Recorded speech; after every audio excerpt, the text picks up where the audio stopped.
आज कोल्हापूरमध्ये आपला कुळी वाचनचा शेवटचा दिवस होता आणि त्यात या दादानं आपलं कुळी वाचनचं शूट पण करून घेतलं बघा. नमस्कार मित्रांनो, मी जीवन. जसं जसं 2025 सपत आलंय तसं तसं थंडी लय वाढा लागली आणि आज तर थंडी लयच होती. बस हवा निकल गई. आता मी तर लवकर उठतो पण आपला जोडीदार जरा काय खाट सोडून उठतच नाही. आतंक दूसरा बाबू भाई.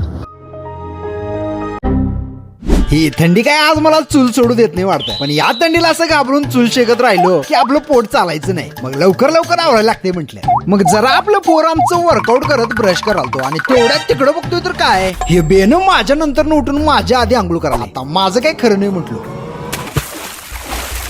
अरे मग सगळं आवरून घातलं पायतान आणि घेतलं शाल निघाला बघा कोल्हापूरच्या दिशेने. आज आपल्या 2-3 कुळांमध्ये नवीन लग्नांची नवीन नोंदणी होती. मग असं वाटलं की आज आपला मीटर मोठाच पडला. मग येऊन पोहोचलो आपल्या पहिल्या कुळांच्या पशी. आम्ही इथं येऊपर्यंत त्यांनी गेलतेच गावाला. आपलं पहिलं कुळ तर गेला हातात. मग नंतर आला दुसऱ्या कुळांच्या घरला. इथं येऊपर्यंत हिने तर अजून गावाखंडच याय नव्हतं. आपलं दुसरं कुळ पण भेटलं नाही. जसं म्हणताव का नाही आज जास्त भेटणार त्या दिवशी काहीच भेटत नाही. मग तिथनं येऊन तिसरं कुळ कराल तर तोपर्यंत आपल्याला एक दादांचा फोन आला. कुठं आयसा तिथंच थांबा, मी आलोय तुमच्यापाशी. मग थांबलाव दादांची वाट बघत. तेवढ्यात दादा आले बघा. दादा म्हणाले मी कोल्हापूरचा युट्यूबर आहे, मला तुमचं का नाही एक शूट करायचं. दादासनी म्हटलं करायला काय हरकत नाही. मग तिथनं आला आपल्या तिसऱ्या कुळांच्या घरापाशी. मग घरात येऊन आधी घरातल्यांची परवानगी घेऊन मग दादा सुरू केले बघा आपलं सगळं सेटअप जोडायला. मग सगळं कुळी वाचन पर्यंत देणगी देऊपर्यंत सगळं दादांनी शूट कम्प्लीट करून घेतलंय.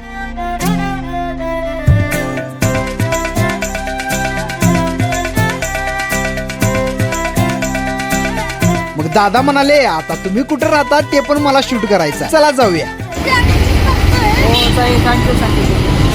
मग येऊन पोहोचलो आपल्या गाडीला. मग इथलं पण दादानी सगळं शूट घेतलं बघा. आता शूट सगळं कम्प्लीट करून दादा निघाले कोल्हापूरला. सकाळच्या शूट आणि कुळी वाचन, माझं पण बॅटरी डाऊन आणि मोबाईलची पण बॅटरी डाऊन.